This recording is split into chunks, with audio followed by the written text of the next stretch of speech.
Hey, good morning, guys. If I haven't had a chance to meet you yet, I met several of you on the way in. My name is Matt Meastas, and I'm the church planting catalyst for the North American Mission Board in Kansas City.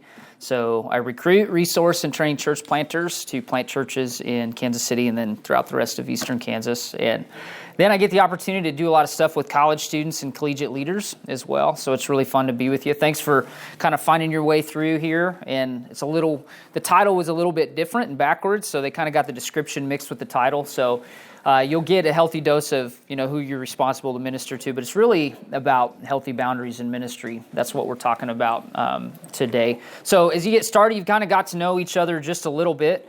But in light of the recent Chick-fil-A sauce shortage, what's everybody's second favorite Chick-fil-A sauce? Barbecue. Really, barbecue? So what's your first then? Polynesian. The Polynesian. Maddie with the Polynesian. All right. What else? Honey mustard. Honey mustard? It's basically Chick-fil-A sauce. They just That's true. That's true. I don't use sauce. You don't do no sauce. That's my daughter. One of my oldest daughter is like team no sauce. She just ketchup. Like mixed Uh-huh. Chick-fil-A sauce and ketchup. Okay. Yeah, that's Cane sauce, right? yes. Yeah.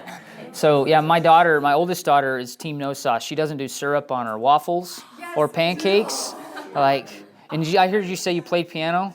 She plays piano, so she might be. Yeah, she might be. I don't know. Right. So this is basically an extended version of Tenet that we're in right now. So I'm like going back, if you haven't seen it yet, but going backwards or forwards and seeing my life, even though I'm in a different spot. All right. Watch the movie and then read a few articles and you'll understand what's going on. All right. So I'm married to, let me get here. I'm married to the lovely Jessica, and together we have 5 kids. Gracie, our oldest, is 11, and she's upper left-hand corner there. Our oldest son, Levi's 9, upper right. Ruby, down to the left again, she's 7. Evie, our youngest daughter, on the bottom left there is 5. Theo is 2, and our new son will be born probably in like 2 weeks. So, yeah. Thank you. Yeah, and I'm such a good husband that I left my pregnant wife home with all 5 of my children to come and hang out with you in Texas. All right, so that's right. Yeah. So cool that you have like 3 and 3. Yeah, we're gonna have 3 and 3.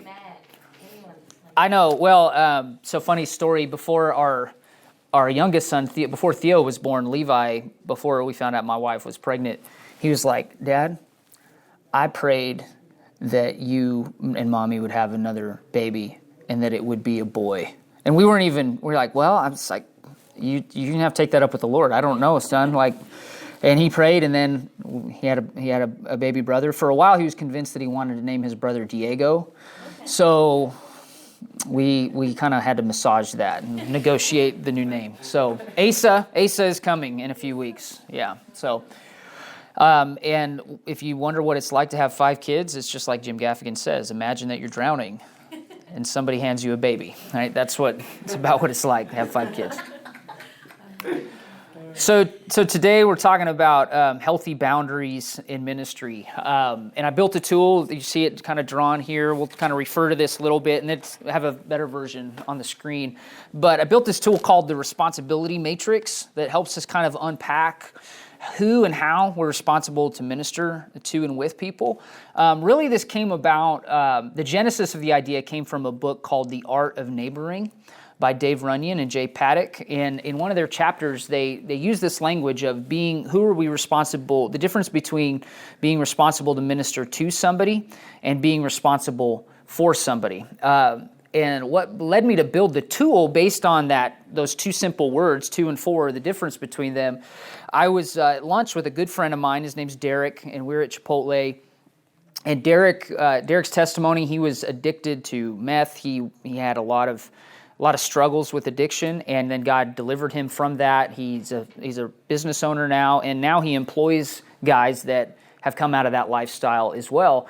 And routinely, his wife and him will invite 1 or 2 people, 1 or 2 of these men to live with them while they're working for him. And so I'm having lunch with him, and he's sharing with me that man, this ministry is really good, but it's really hard because these guys make terrible decisions, and then my life gets wrapped up in their life, and I don't really know where that line should be between how do I minister to these guys but not let it devastate my life. And so I shared with him, I said, well, Derek, you have to realize that you're responsible to minister to these guys, but you're not responsible for them.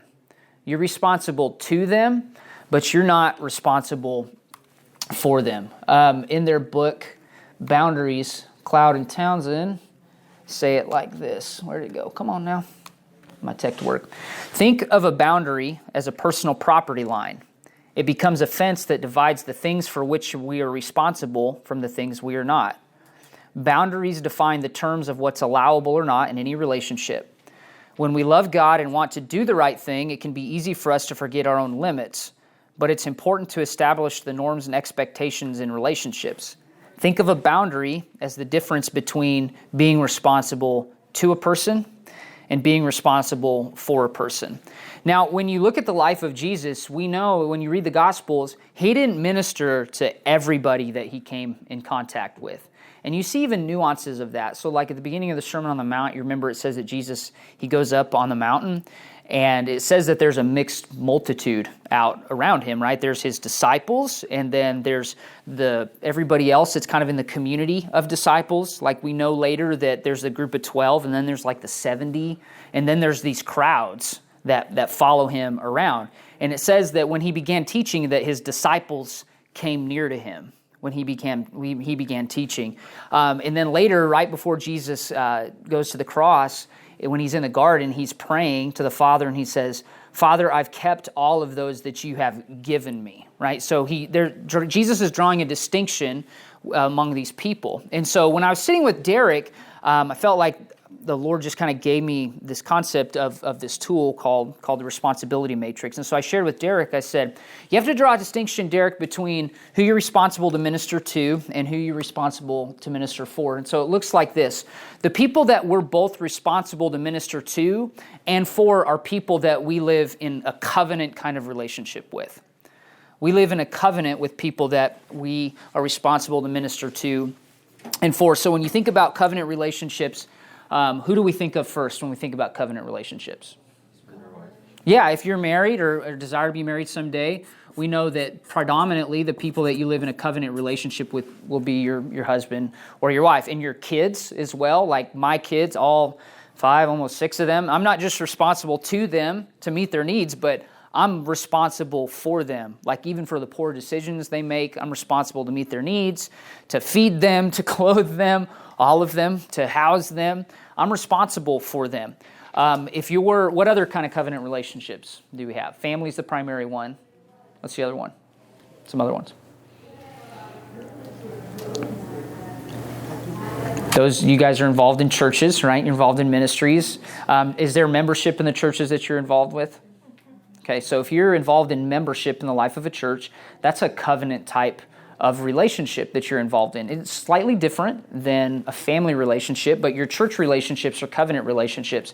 And some of you, God may be calling you into a different type of ministry responsibility-wise as you move throughout life. And if that becomes the case, you will actually become responsible spiritually for people in a similar way that you'd be responsible for them if they were part of your family. In fact, for those that minister the gospel, we'll have to stand before God in judgment someday and give an account for how we shepherded the people that he entrusted to us. How did we take care of the people he gave us leadership to? Because our charge as ministers of the gospel is to present the bride of Christ as pure and spotless at the second coming. And so that's a weighty responsibility for those who serve the church. So if you're involved in leadership in the life of the church, or even within your collegiate ministry, if you're involved in leadership, like you've been tasked with spiritual authority and spiritual responsibility. So even in the midst of the church, we know that there is, I better steeple than that. All right.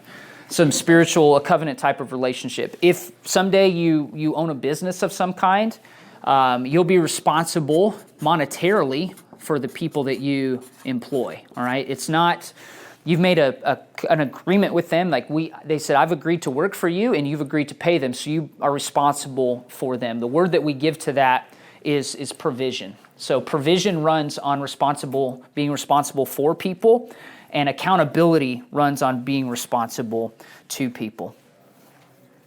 And we'll kind of continue to unpack that a little bit here.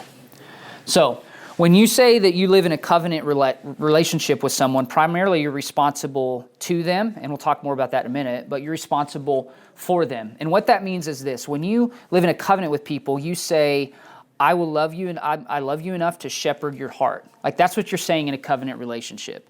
I love you enough to shepherd your heart. I'm taking responsibility for the shepherding of your heart. So with my wife and with our kids, I take responsibility for shepherding their heart.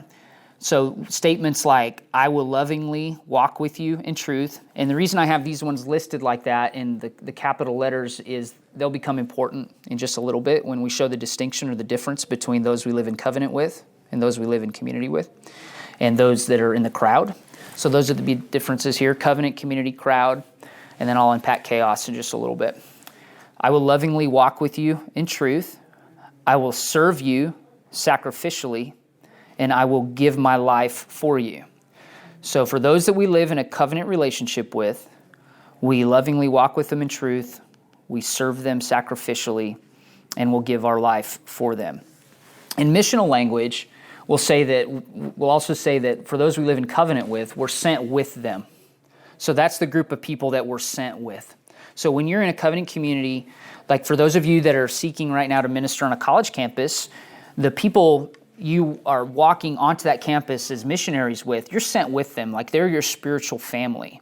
So you're on mission, you're incarnating together for the sake of mission on your college campus. That's who you are, and that's what you're doing. Questions about that before we move on? You can hold on to them to the end too, that's fine. So a couple things there. I want to ask you, when you think about who you're in covenant with, who do you feel like you're spiritually responsible for? There's just a few of us in here, so we can answer this kind of in an open-ended way. Who are you responsible for? Like when you think about your covenant relationships, do you feel like there's people, who do you feel like you're responsible for? It's like my family. Okay. My parents. I think I'm like now the spiritual leader of my family, which is kind of something different. Sure. I think that's where I'm at right now. Good. I think in a sense, like the small group that I lead, the people that are in it. Yeah, you're responsible for them spiritually, absolutely. Like you think about, when you think about who you're responsible for spiritually, one of the ways that we can tell that is, man, who grieves your heart at times for decisions they're making when they're in community with you? Like, you're like, oh man, like my heart of, and you're living life like in an intentional way, and your heart hurts. It's kind of like Jesus, before he goes into Jerusalem, remember? He sits on the hillside and he looks over the city, he says, "Oh, Jerusalem, right? How I longed to gather you to me like a mother hen does her chicks," right? So he feels this longing of spiritual protection over them, but they're not following. So he hurts for them, and he's grieved for them. So who would you say is responsible for you spiritually? Your pastor? Yeah, he is, right? If you are involved, if you've given yourself to the leadership of the church, your staff is responsible for you spiritually, right? Good. Primarily that would be that. And also, as Maddie shared, not only is she responsible for the folks that she's in a group with, in some way they're responsible for her spiritually as well. So someone should be thinking of her in the state of her soul, just as she's thinking of others in the state of their soul. They're responsible for her as well. So a question for you, and you don't have to answer this one out loud. I want to ask you if you're living wholeheartedly with those that you're in covenant with. Like if you believe that we all have these, if we exist in the life of the church, we live in covenant relationship. If you live in a family, you live in a covenant relationship. Are you living wholeheartedly with those that you're in a covenant relationship with? Like one way to think about wholeheartedness would be, are you showing up and letting yourself be seen, like the good and the bad of you? Are you repentant? Are you Are you living sacrificially with those that you live in covenant with? And sacrificially means are you willing to be inconvenienced for the sake of somebody else? Are you willing to be inconvenienced for the sake of somebody else? Now remember, we're not required to live in covenant with everybody, and we'll talk about that in a minute, and that's where, as followers of Jesus, we get into trouble sometimes. But who are you living sacrificially? Who are you willing to be inconvenienced for? Who are you feeling grieved for? Who are you allowing to take responsibility for you? Meaning, when somebody confronts you with something in your life that they're concerned about, who are you willing to submit to also? Not only who are you willing to give sacrificially and be inconvenienced for, but who are you willing to submit to spiritually? So I want you to think about like the state of your covenant relationships for a minute. Would you say that you were, and we don't have to answer this one out loud either, are you under providing? Like when you think about those that you would say you have a spiritual responsibility for, are you under providing in your relationship with them? Or when you think about those that are responsible for you, are you avoiding relationship? Are you under providing? That'd be a way to think through like, what is the health of my relationships? Am I under providing or am I avoiding? Another way to think about it, are you thriving in your covenant relationships? Are you just surviving in your covenant relationships? Or are you reviving? Like, are you realizing, like, I need more of this? Are you thriving, surviving, or reviving? And when you think about that, that gives you a good indication of maybe some next steps that you need to take. Increasingly in our culture, what I see is an unwillingness to be inconvenienced for the sake of somebody else, right? So last week, I'm also on staff at one of our local churches in the Kansas City area, and we do this trivia night once a year to help students raise money so they can go to summer camp, right? So it's this big thing, and so there was a family in the church, and they invited me, like, hey, Matt, would you be on our trivia team? And I was like, yeah, absolutely, I'd love to. That's great, thank you. And then one of the other guys, he's a younger guy, his name's Jack, he's in his early 20s, and they're like, well, we asked Jack, but he hasn't given us a firm yes or no yet. And I said, and Jack was there because he was running sound that day. I'm like, Jack, why won't you tell them? And he's like, well, I'm just kind of waiting to see if something else comes up. And I just was like, no, man, like you tell them yes or no. Like you're hanging them out to dry. You're avoiding them. You're under providing, and you're not being a good steward of your relationship with these people that you've committed. We're all in the family of God together. Like you should respect them enough to just tell them yes or no instead of stringing them out. Like that's a very funny and small example of how we under provide or we avoid our covenant relationship. But it's true because it's so easy to be like, I don't know if I'll show up or not. Like I'll text you, right? Or like maybe I'll come and then you don't, right? Or you invite somebody and they give you a really iffy answer and then they just don't show, right? That would be an example of under providing or avoiding covenant relationship. All right, so that kind of unpacks the covenant box a little bit. So again, covenant are people that we are both responsible to and we are responsible for. So when we move down there to the community box, these would be people that we are responsible to, we're accountable to, but we're not responsible for them. We're not responsible for their provision at all.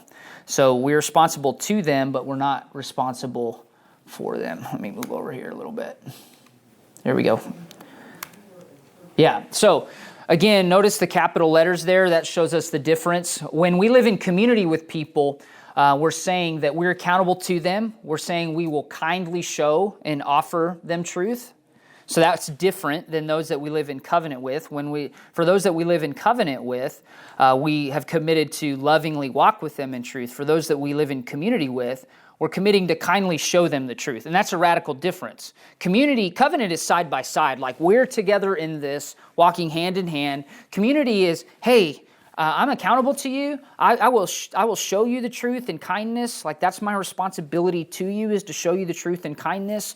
I will serve you, not sacrificially, but I'll serve you appropriately in a way that is appropriate and responsible. I'm not going to serve you like I would if you lived in deep community with me, but I'll serve you appropriately, and I will share my life with you. Not I will give my life for you. That's covenant, but I'll share my life with you. So an example of this, So what's the Kroger store? Where you guys have Kroger grocery stores? Where you guys are? What is it?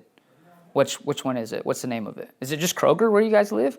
Crazy. So in Kansas City, there's like Dillon's and Hy-Vee. Like those are the two Kroger grocery stores. That's what they're called, right? So I was at Hy-Vee. It's a block from our house. It's our neighborhood grocery store. And I'm pushing my cart through the aisle, spending, hundreds of dollars on food because that's what it takes to feed the army that lives in my house.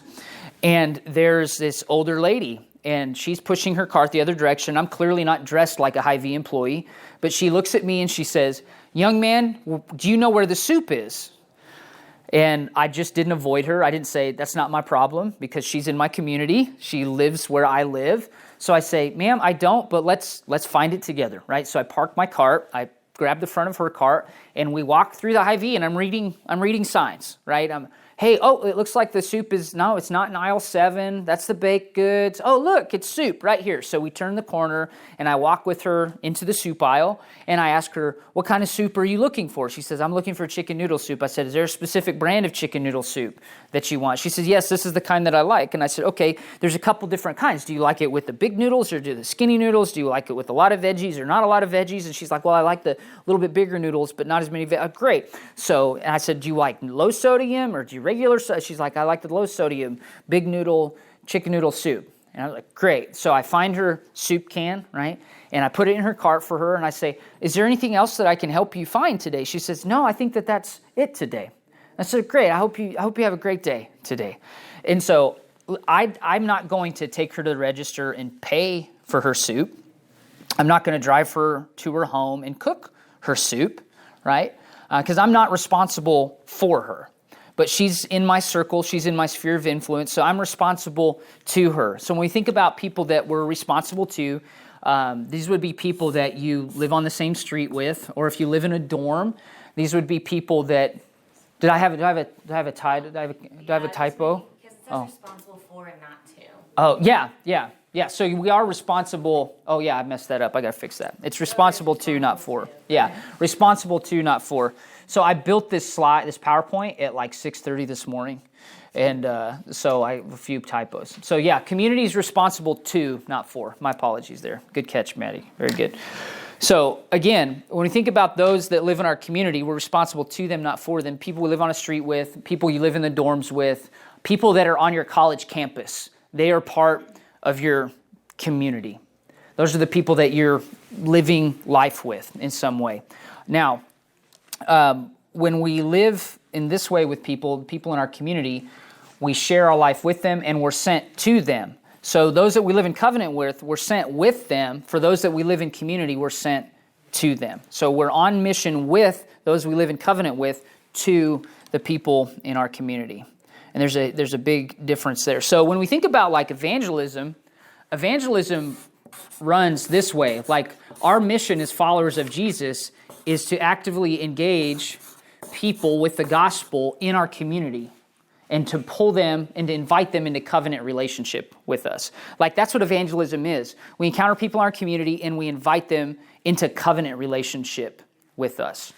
So evangelism runs on the right side of the square there. It runs from community into covenant. It's very difficult to, now you can proclaim on social media, if you will, a call for people to follow Jesus, but our biggest pond that we fish out of is the pond of community. So we're fishing, we're sharing the gospel to pull people from community into covenant with us. So when you think about your community, who are you responsible to? Who are you responsible to? I gave you a few examples already. Like, how would you define your community?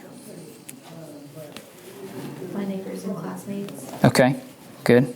Anybody else? Coworkers. Yes, very good. Yeah, coworkers, absolutely. Those of you who have a job of some kind. Yeah. Sorority sisters. Yes, absolutely. Absolutely.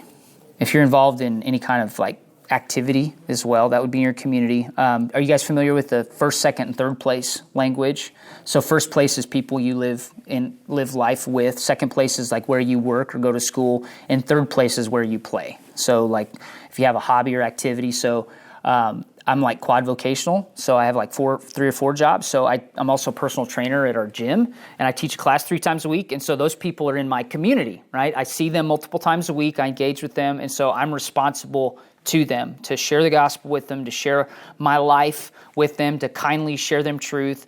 I'm to help them in a responsible way. So, if they need my help moving some stuff, or they want to ask my advice on something, or if they'd like me to come and help them I'm more than willing to do that. Am I going to pay their bills? Probably not, right? Like that's not what I've committed to in relationship with them. So I'm responsible to them. Who do you feel is responsible to you? Teachers, right? Or you know what? Who else who's responsible to us? Other drivers, right? Like we're driving down the road. Those other people, they're responsible to stay on their side of the lane, right? They need to be a good community member by doing that, and I need to be a good community member by doing the same, by abiding by the law. So people that are in our sphere are responsible to us.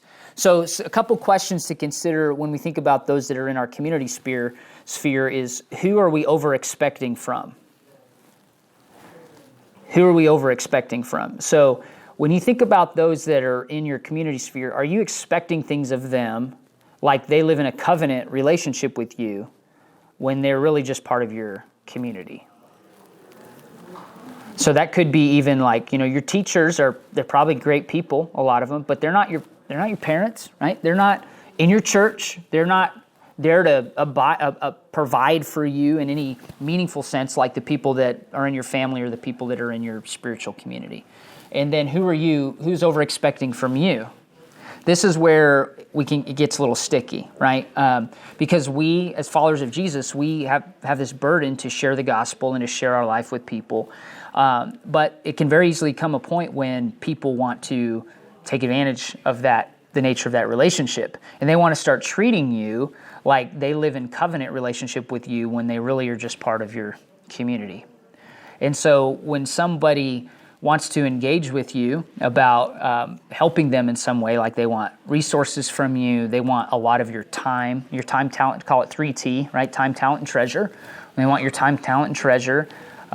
It's okay to help them, but you need to initiate a conversation about, hey, listen, I'm willing to help you, but the things that you're asking for, those are things that are available to people that are in covenant community with me. Is that something you desire? Do you want to know what it means to be part of a spiritual family where people take care of one another, they help meet each other's needs? Because I'd love to talk to you about that, but it comes with rights and privileges for sure. It's like Jesus said that in John chapter 1, right? He said that we are all made in the image of God, but to those who believe, he gave the right to be called the children of God.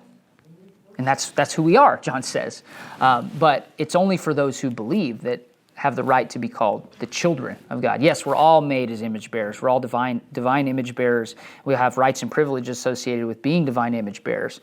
But it's only for those who believe that have the right to be called children of God, who are in the family. Yes? How would you approach this conversation with a friend from maybe before you fully started following the Lord? Mm-hmm. I have a friend I just had a conversation with, and she was we've never really had the religion conversation, and then we did. Yeah. And then she was just proclaiming this truth, but I know her life doesn't really reflect that. Mm-hmm. And in turn, so I don't spend a lot of time. I try to keep her in that community. Yeah. So how do you have those conversations with someone who previously was a good friend but no longer truly shares those same values? And you have to navigate hey, we're not in covenant. Mm-hmm. We kind of used to be. You're Sure. in the community and you know what I'm saying? Yeah. Those. Overlap is. Yeah. Where's that overlap? Yeah, that can be difficult. I would say a lot of it depends on on proxemics, your geography, if you will.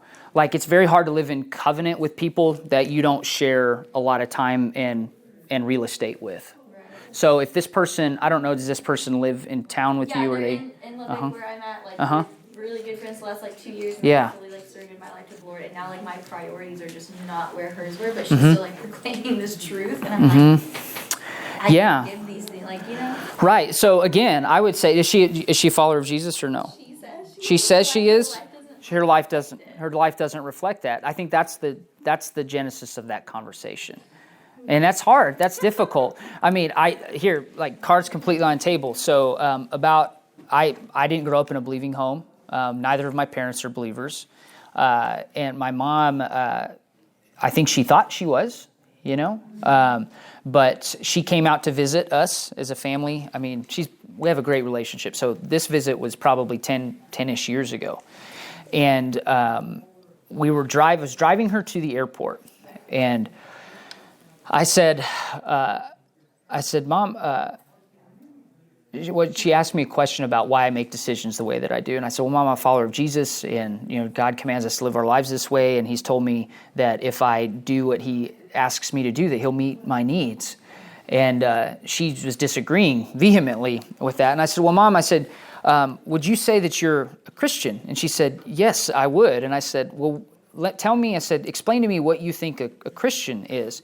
Well, a Christian is somebody that does good, that believes in God, that tries to make a difference in the world. And I said, do you believe that what the Bible says is true? She's like, I don't really know if I believe the Bible is true. And I parked the car. And so the title of this story is When I Made My Mom Cry at Cracker Barrel, right?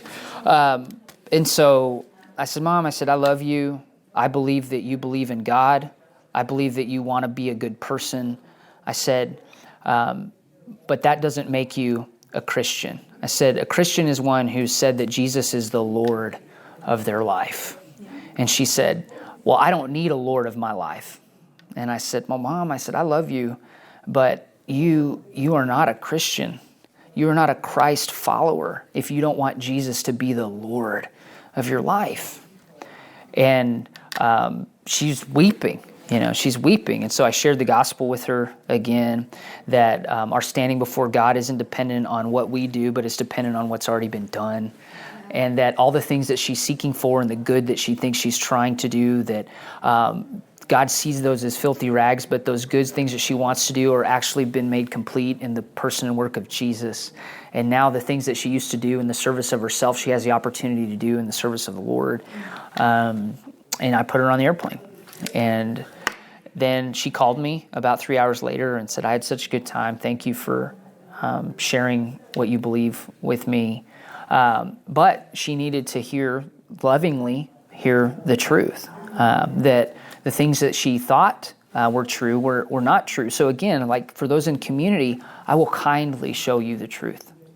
In kindness, I will show you the truth. The kindest thing I can do for somebody is share the truth with them. So to answer your question directly, I would ask her plainly, like, what do you believe? Like, hey, listen, lead with your testimony always. This is what God has done in my life. This is what so your testimony always has a past, present, and future, right? This is what God has done in my life in the past. This is what he's doing right now. And this is what I'm hopeful he'll do in the future.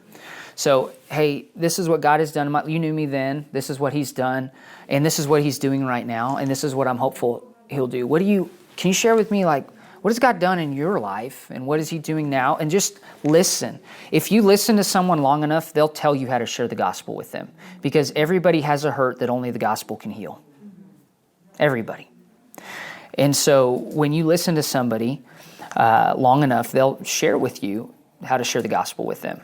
And so whenever I'm sharing the gospel with somebody, I ask a lot more questions than I do answers. I give answers or give truth. Because I believe that the kingdom of God is everywhere, and God is always working and active. And my responsibility is to ask God where is it work and to join him in that work. And so if I listen to somebody, they'll share with me how to share the gospel. And so then the best, I don't want to say best, the best method of evangelism is anyone that you'll use. Okay, so hear me on that. But for me, the best method is just to ask clarifying questions of people about the things that they say they believe, and help them lead themselves to a point where they realize that maybe what they believed isn't true, or there are other options that they haven't considered before, right? So, but that's our responsibility to the people that we live in community with. And when you get them there, then you can see like the nature of relationships that I share with others who are followers of Jesus is in the church that I belong to is radically different than the nature of the relationship that I have with you. And so it's kind of like when Jessica told me a few years ago, she's like, hey, I think you should start hunting. And I said, time out. I said, you don't know what you're asking, you're giving me permission to do. I said, this is going to require a lot of time and a lot of resources. I said, so I'm giving you the opportunity to take it back, right? Like I'll give you a mulligan on that, like, because you don't know what you're asking. And so for your friend, she doesn't know what she's saying. Like, so you're giving her the opportunity to understand more before she tries to speak truth over your life. Yeah. So that would be the difference between those we live in covenant with and those we live in community with. Now, here's the hard one, and I think one that's the most difficult is crowd. The crowd. The crowd is people that we are not responsible to or responsible for. Who would be the crowd in our culture? Randoms at the grocery. Nope, that was neighborhood. That's People like against us, like, I don't know, fighting God, I don't know. No? Social media. Really? The social media is, most of the things you see on social media come from people that you're not responsible to them, and you're not responsible for them. They're not in your community. Like, they're not close to you, right? You don't live life with them on a regular basis. Like, they're not around you. They're not in your circle. They're not in your sphere. They're just floating out there. And this would include news sources. This would include anything that you see on the Twitter, on the Insta, on the Facebooky, right? Any of that stuff. Like, you're not responsible to them, and you're not responsible for them. And so our responsibility to the crowd is to be aware of them. Okay? Hey, I'm aware of what you're saying. Like, I have awareness of it. Whatever cause that you're championing, whatever you're saying, like, I want to be a good citizen of my world, so I'm aware. Okay? I have a responsibility to be aware. I will be aware of you. I will listen for you. And most of the time, as followers of Jesus, the crowd is where we're called out of. So covenant is people that we're sent with. Community is people we're sent to. The crowd is who we're called out from. Like, God called us out of the crowd. Like, He rescued us from the domain of darkness and transferred us into the kingdom of the Son that He loves. Like, we were outside of the family of God, and now we're inside the family of God. So we're called out of the crowd into covenant. Out of the crowd into covenant. So examples, again, social media, people that don't live with you or around you. And just as our responsibility is to pull people from community into covenant, like that's evangelism, pulling people from community into covenant, the move from crowd into community, that's not on us. That's on somebody else. Like, I can't control who moves onto my street. I can't, right? But that's on somebody else. Now, if somebody moves into my community, then they become a little more of my responsibility. But if they're out here, I'm not responsible to them. I'm not responsible for them. So that's why I asked about your friend. I said, does she live around you? Yes, but if the answer was no, she's in my hometown. If you aren't from Lubbock, right? Then she's just in the crowd out here. Like, I'm not responsible to you. I'm not responsible for you. Listen, you can't care about all the things that people want you to care about. Nobody has that much emotional energy. Nobody. Like, you don't have that much bandwidth. And a lot of times you're spending your emotional energy on this. Okay, social media exists here in this far box in the bottom of the crowd, right? And so when you see something there, the goal of that is to get you riled up, right? And you see the effect that this has on your communities, on your campuses. It riles people up. And so as followers of Jesus, you need to give yourself some space to say, that's just the crowd. So that's the crowd. Like if you were to go on a mission trip, or you were to go overseas, or you were to go somewhere, where they're not your community, they're not your covenant, does that fall under crowd? Like, where is the overlap of being responsible to evangelize and being responsible to go and make disciples, but like they're not in your community, they're not in your covenant? Yeah, so let's talk about that a little bit. That's a great question. Good clarifying question, Maddie. First of all, lay my cards on the table. A lot, I want to say most, I would say a lot of what passes for international ministry or mission trips are just really spiritual vacations. So people go and they take a lot of good pictures with people and they can put it on their social media and then they leave. And that's those people, they don't live life with those folks. They haven't really taken responsibility for them in any meaningful way. They don't live with them. Now, can they have benefit for awareness purposes? Absolutely. Should everyone be aware of what's happening in the world because it gives us a bigger picture of God's work and His kingdom? Yes. But the best of those are when you go and you partner with people that are actually living in covenant, right? And so the responsibility that you have is to those that you live in the covenant relationship with that are going to continue to stay on the field more than it is the orphan that lives there, right? So again, that's just laying my cards completely on the table. Like if you get burdened and God calls you to go and to live in a covenant with them in some way, then that's going to be different. So that's a different kind of experience. And so like even the Apostle Paul, let's think about Paul's life for a minute, right? So he would go around and he would go to these towns and he'd share the gospel. And then it said that he would appoint elders and then he would leave. And so he was appointing those that were going to stay there and continue the covenant relationship with those that they were living in real community with. Because Paul wasn't living in community with them. And he wasn't living in covenant with them. So we can be called to the crowd, but we're not responsible for it. Correct. Yeah.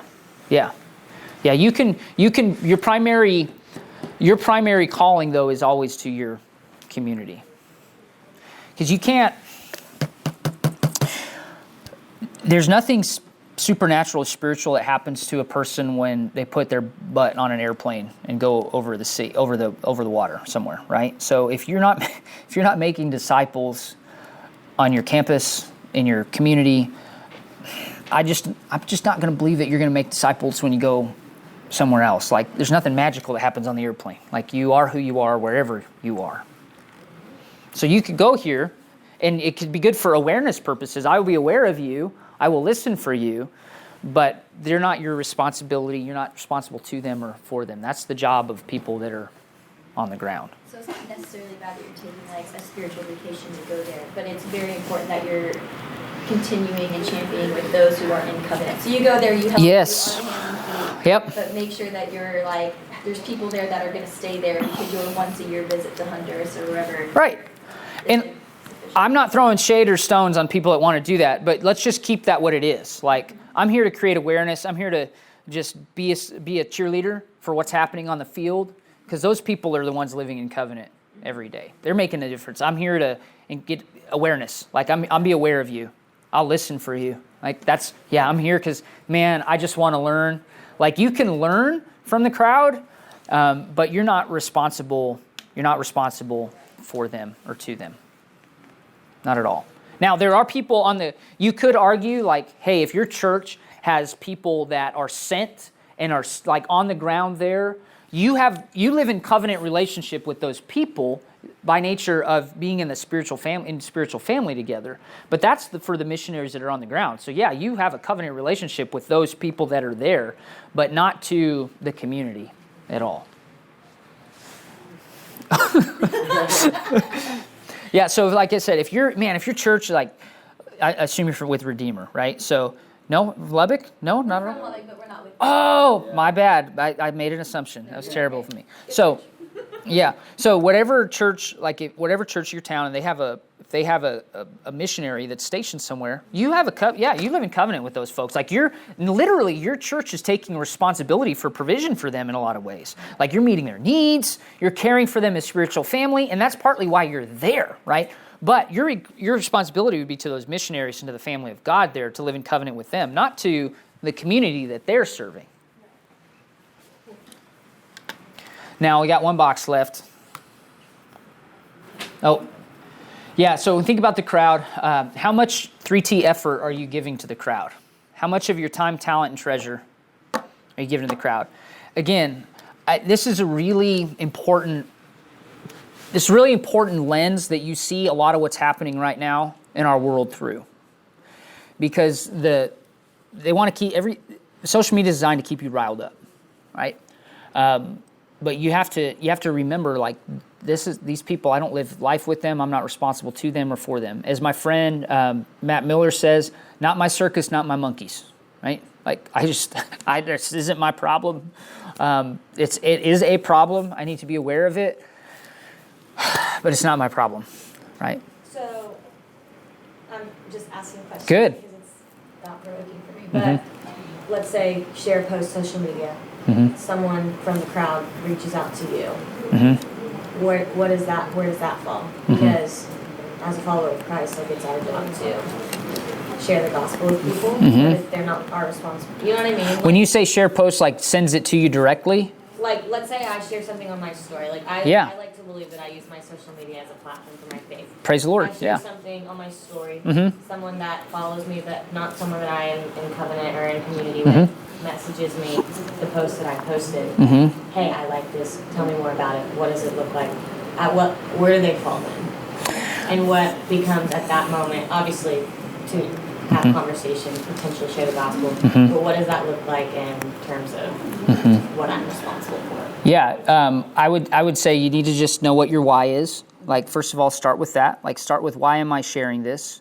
And then a lot of that's expectation-based. Like, what are your expectations? A lot of our disappointment in life stems from unrealistic expectations or misplaced expectations. So start with that. Like, when I share this, and first, the other thing I'd say about that, pregame everything. So, like, I work with our church planters a lot, and so I ask them, hey, man, if this goes right, like, what do you think's going to happen, and what will your next steps be? Like, if you plan an event or something. Like, oh, man, this and this. I'm like, cool. What happens if this thing totally tanks, right? Oh, I don't know. So I call it a pre-mortem. Like, if this thing dies, what are you going to do, right? So with your social media, what are you going to do? Like, if somebody reaches out to me, what's my end game? Like, if your goal is to share the gospel, the best thing that you can do for that person, if they're outside of your community, is to connect them with somebody that is in their community that can invite them into a covenant relationship, because that's their best hope for a lifelong, or the beginning of a relationship with Jesus, is to be involved in a deep community with other Christ followers. So that's what I would do, and say, hey, like Leslie Newbegin says, that community is the best hermeneutic of the gospel. Like, the best interpretation of what the gospel really is the community of the church, right? So if somebody reaches out to you and engages with you because of something that you posted, the best thing that you can do for them is to place them in contact with somebody that's in their community that can invite them into covenant. If they're not there yet, though, like, I have someone who I used to go, like, elementary school with, who follows me on Instagram, and she, like, went off the face of the earth, came back, and, like, swiped up on one of my stories out of nowhere, and was like, I see, like, your faith, like, tell me about it, like, gave her, like, a brief synopsis. Awesome. Like, the gospel and, like, what the gospel kind of did to my life in a very minimum, like, paper trail worthy kind of way. I was like, if you have more questions, let me know, and kind of, like, left that up to her. And then if, like, they continued to be interested, be like, oh, I know this church, or, like, I can find a church for you, or, like, I can try to figure that out, or, like, I can encourage you to go to a church and get connected kind of deal like that. Yeah, again, I'll be aware of you. I will listen for you. Like, I'm listening for you. Like, it's kind of like, it's not a perfect example, but you think about Zacchaeus for a minute, right, and his interaction with Jesus. Like, Zacchaeus was looking for Jesus, right? Like, he did the work. Like, he climbed the tree. He stationed himself on the road, right? He's yelling at Jesus, like, hey, hey, hey, like, trying to get his attention. So Zacchaeus, you could say, now digitally, that would be an example of somebody moving themselves potentially into your community. If you consider that your social media as a separate community, I think it can be a little problematic, because it's very hard to live in deep relationship with people that you don't share geography with. But if you do think about your social media presence as a community, that would be the example. If someone swipes up, that'd be the example of them moving from the crowd into your community digitally. So then you can treat them like a member of your digital community, but that you have to realize, like, the depth of relationship that they can share with you is going to be limited if they continue to exist only in that digital space. So again, that's why expectations are important. So I would say just for you, establish what digital community looks like for you. Like if social media is a big part of your life and you feel like it's a platform for your personal ministry, I think that's great. But you need to just draw some lines around what does digital community look like. Or like acknowledge who in on your digital community is in like which box. Because I have people in my digital community who's in Covenant, I have people who are community, and I have people who are crowd. And like, Yeah, right. And so it's kind of like, it would kind of like be like this, where, you know, if you think about that, the flat square that exists like this, but really they're kind of like overlapping kind of like a 3D way, right? So it's like your digital square is here, and then your regular square geographically is here. So it's kind of more three-dimensional, like a cube at that point, if you want to think about it like that, right? But again, it's all about your expectations. Like, what do you expect from those that are engaging with you digitally? So it's kind of more of like not asking necessarily in the crowd like who you're responsible to or for, but like what are my responsibilities as a Christian? Yeah, right. Yeah. Represent. Yeah. Yeah. Again, you're listening for them. Mm-hmm. Like, hey, I'm aware that you're there, and I'm going to listen for you. If you reach out, like, hey, I'm throwing if they throw the line, like, they're moving from the crowd into community. That'd be like somebody moving in. That's someone moving into your community. Which is ultimately the goal, just not the goal that you're. That's on them, not on you. You're not going to just reach out to all of your followers. So the goal is to go from crowd to community, but it doesn't fall on us to get in there. That's right. Yeah. This evangelism runs here to here. That's our responsibility for engagement, right? Now, if somebody on their own, like the Spirit of God calls somebody this direction, we go, yeah, all right, like a freebie, right? But it's like, yeah, that's on them. I mean, think about Jesus in his ministry, like in his ministry to Covenant, community, and crowd. Crowds were everywhere all the time, and what did he do to the crowd most of the time? Dismissed them, right? He said freaky things like, hey, y'all, unless you want to eat my body and drink my blood, get out, right? And everyone's like, oh, see you later, Jesus. Thanks for the fish and the bread, right? And then you have the people that he's in covenant with, like Peter, like, he's like, are you going to leave too? And he's like, Jesus, that's pretty weird, but we don't have anywhere else to go, right? Where else would we go, Lord? Like, you have the words of eternal life. Like, that's the covenant at that point, right? Yeah, I mean, because that whole scene is crazy, right? Just like his response, like, where else would I go? And Peter's like, what? Oh, all right, Jesus, is a little weird, but, But I guess I'll stay. you know, and what they're doing is they're saying, Jesus, I trust the character and the quality of your life that I can follow you even though I don't understand what you say. I trust the character and the quality of your life that I'm going to follow you even though I don't understand what you say. Right? And the people in the crowd, they don't know the character and the quality of Jesus' life. So there's no way that they could follow when they don't understand. And that's why Jesus talks in parables all the time, right? It's like, listen, if you know, you know. And if you don't, but you know my character and quality of life, you'll follow. If not, nope. You'll go somewhere else. You'll do something else. So, again, when you think about the crowd, how much emotional energy is that requiring of you? Because you only have so much give a crap a day. Only so much. And you got to be very careful about how you spend it, because once you spend it, it's gone. It's gone. It's just gone. Okay. One last box. Chaos.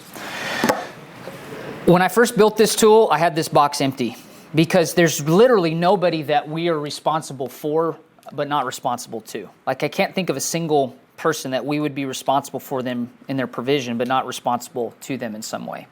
But my friend Luke that I work with, he's like, dude, you can't leave it box. You can't leave it blank. And so really anybody that exists in the chaos box is an agent it's like an imposter. They're just an imposter. They're an agent of chaos. So people that exist in this box are those that attempt to manipulate you into taking responsibility for them. So again, like if you, like your potentially your friend that you mentioned, like she's trying to act in a relationship with you like she has one type of relationship with you when she doesn't.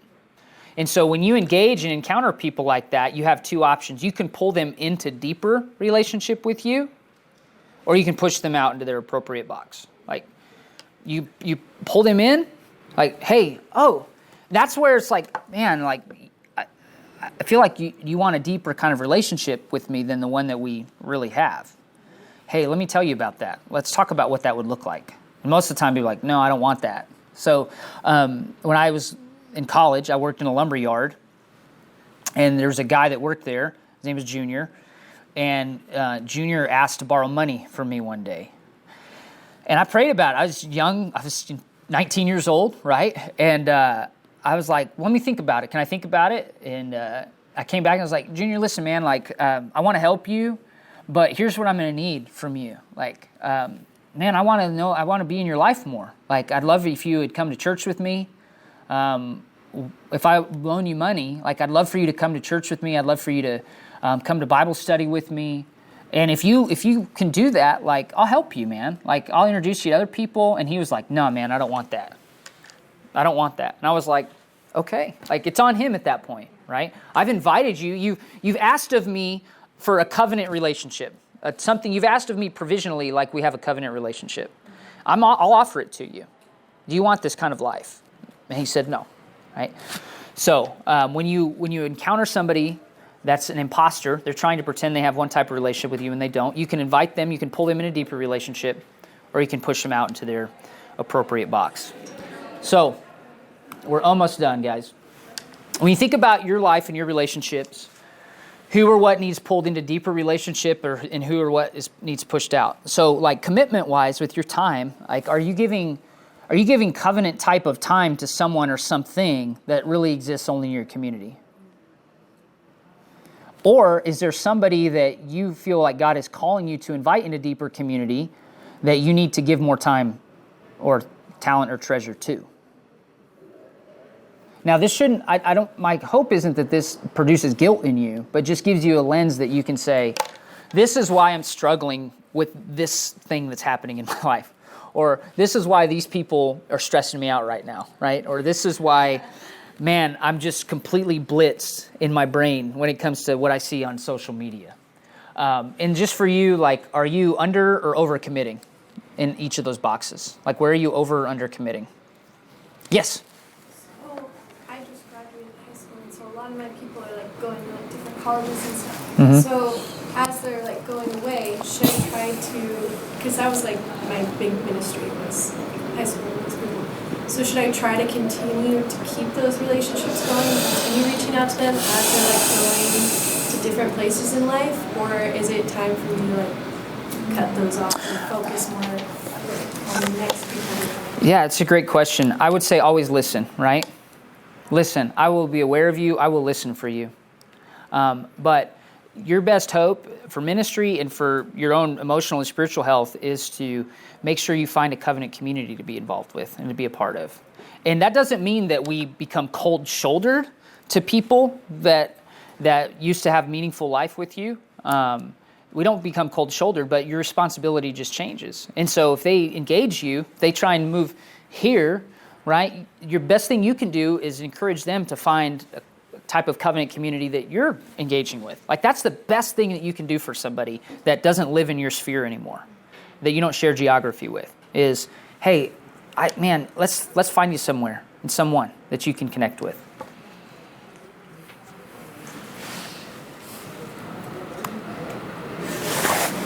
Other questions? How would you, so literally last night, one of the other students that we came with was talking about like her friends here, so she's home for the summer, are just like not who she thought they were. And so I was trying to like encourage her in like similar words without realizing this knowledge. And I guess like what would be like your advice or encouragement to someone who's like home for the summer, like these were your friends, and without them you don't really have any friends, but like you're just not on the same track. Like how would you encourage someone in that season? Sure. Yeah, that'd be like a time-bound situation. So for these 3 months, man, these people are in my life. So what's my responsibility to them? Like they were in my community, if they're in my life. Yeah. Going off that. Yeah. Like roommates. Mm-hmm. I live with 3 girls that are not believers, and it's been one of the best and most challenging things I've ever done in my entire life. My bestest friends, like truly, obviously, if both are following Jesus, the relationship is going to be better and deeper. Deeper, yeah. But they are my bestest friends, and so do they fall into the covenant? Yes, because they're in your family. They live in your house. If my kids, my older kids are believers, praise the Lord. Levi and Gracie are believers. They made a commitment to follow Jesus. But my other children, if they, God forbid, if they grow up in my home and they don't live as followers of Jesus, especially when they're teen years, when they have more responsibility for their own decisions, like I'm still responsible for them spiritually. How would you find the boundary between like Holy Spirit jobs to convict versus like you're still responsible for them? Yeah, that's great. Again, I will lovingly show you truth. Yeah, what's our responsibility to people in our covenant? I love you enough to shepherd your heart. I will lovingly walk with you in truth. So go back to that. Again, like what he was saying last night in the session of just like people are more likely to come when you show them the gifts and not the guilt. Right. Yeah. I love you enough to shepherd your heart. So for Maddie, for the girls that are non-believing, like you live in covenant with them. I love you. I'm going to shepherd your heart. Even if you don't follow Jesus, I will give my life for you. I do it. You're in my family. That's what Jesus. That's right. Think about this. Was Judas in Jesus' covenant community? He was. He gave his life for Judas. He lived sacrificially for Judas, even though we know Judas wasn't a believer, but he was in Jesus' covenant community. How would you begin to like, if someone's in your community but they're like a non-believer, how do you like think as a believer begin to approach like their faith, especially if like you know they have hurt and you're like trying to navigate it without like offending them? How would you?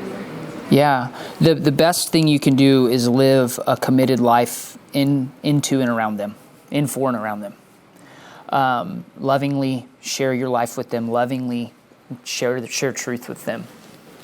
That's the best thing you can do, and it's simple, not easy, right? Like it's so simple to say, and the concept is simple to understand, but it's not easy. And the hardest part about it, aside from being sinners ourselves, the hardest part is watching people that you care deeply about and want to have a relationship with Jesus not.